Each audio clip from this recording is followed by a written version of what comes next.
रायकिया थाना अंतर्गत मंडाकिया पंचायत ठारे बीजेपी कर्मी एवं नेता माने निकटरे विधायक प्रार्थीपत्र पाइथिबा व्यक्ति को विरोध करिथिबा देखिबाकू मिलिअछि।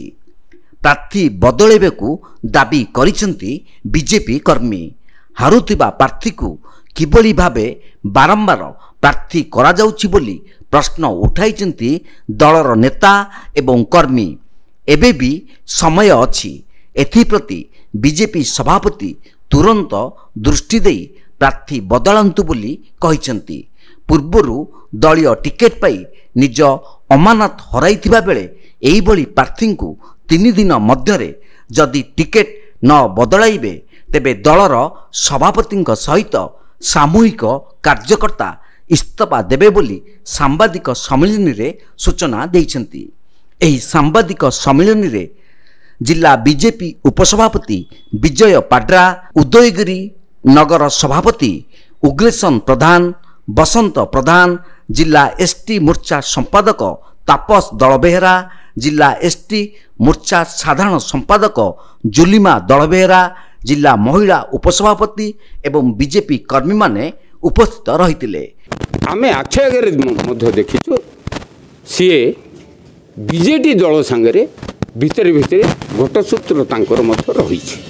एटा आमे अनुभव करिछु, देखिछु मध्य एई दृष्टिकोणरू तांकु टिकेट जो दिया जाइछि ताको प्रत्याहार करा जाऊ एवं अनेक भाई माने एप्लिकेंट हेतिले से एप्लिकेंट भाई मानकु टिकेट सेठी भितरु काहाकु मध्य चयन करके राज्य जदि टिकेट दिया जिवो ताहले आमे काम करिवु। जदिओ सेठी दिया जाऊ नाही आमे सामूहिक भाव में इस्तीफा देबा पई प्रस्तुत अछि। आमर जो जी उदयगिरी निर्वाचन जो टिकट देइचंती मानगोविंद प्रधान को, मानगोविंद प्रधानकर आगुर 2014 पाइथिले।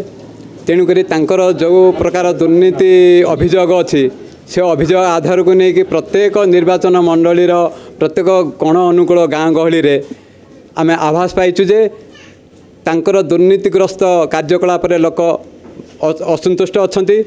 तेणुकरी से भाया लोक को ए श्रृंखलित दल में जदि टिकट दि जाए ताहले आमर ये जो राष्ट्रवादी बोलाउथवा बीजेपी दल को घोर अपमानित हो आमे हारिबार आभास पाउछु। आमर जो उदयगिरी निर्वाचन मंडली रे मानगोविंद भाई को टिकेट दि जाइछि से उपरे आमर समस्त कर्मी और भोटर भी बहुत असंतुष्ट अछंती। कारण तांकर पूर्व दिन गत दिन मानकरे जो दुर्नीतिग्रस्त काम जाक शुणी गाँ गहली रे कि कर्मी माने जानी से समस्ते असंतुष्ट अछंती। मु अनुरोध करुच्ची जो माने टिकेट देबारे कार्यरत अछंती से मान को अनुरोध करुच्ची जे टिकेटा को बातिल करी जो माने आशायी अछंती से मान को मध्य जन को देले आमे निश्चय उपकृत हेबु। रायकियारू नृसिंह चरण दास को रिपोर्ट, तीर्थक्षेत्र लाइव।